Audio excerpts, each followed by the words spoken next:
Hello అండి, welcome to my channel. మీరు మన ఛానల్ని ఫస్ట్ టైం కనుక చూస్తున్నట్టయితే లైక్ చేయండి, ఇంకా సబ్స్క్రైబ్ చేయండి. ఈరోజు మనం చేసే రెసిపీ ఏంటంటే పూర్ణాలు ఎలా తయారు చేసుకోవాలో సింపుల్ అండ్ ఈజీగా ఫాస్ట్గా చెప్పేస్తానమాట. ఒకసారి ట్రై చేయండి. ఫస్ట్ నేనైతే ఒక గ్లాసు పచ్చిపప్పునైతే నానబెట్టుకున్నాను. అవి ఒక 2 to 3 అవర్స్ అయితే నానబెట్టుకోవాలి. ఆ తర్వాత వాటిని ఒక గిన్నెలో వేసి వాటర్ వేసి బాగా ఉడికించుకోవాలన్నమాట. చూడండి, ఇలా బాగా అయితే ఉడికింది. ఆ తర్వాత మనం వాటర్ అన్నీ డ్రైన్ చేసేసుకోవాలి.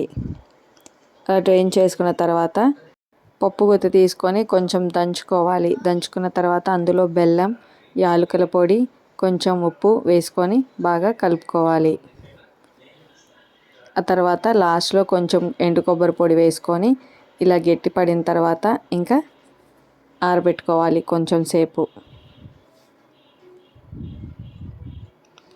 చూడండి, ఈ కన్సిస్టెన్సీలో వస్తే సరిపోతుంది.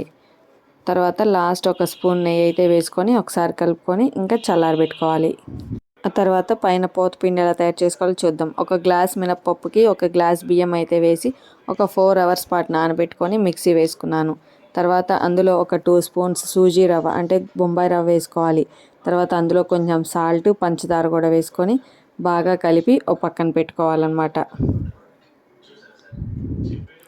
ఆ తర్వాత ఇందాక మనం లోపల పప్పు అయితే తయారు చేసుకున్నాం కదా, వాటిని చిన్న చిన్న ఉండలుగా తయారు చేసుకొని ఒక పక్కన పెట్టుకోవాలి.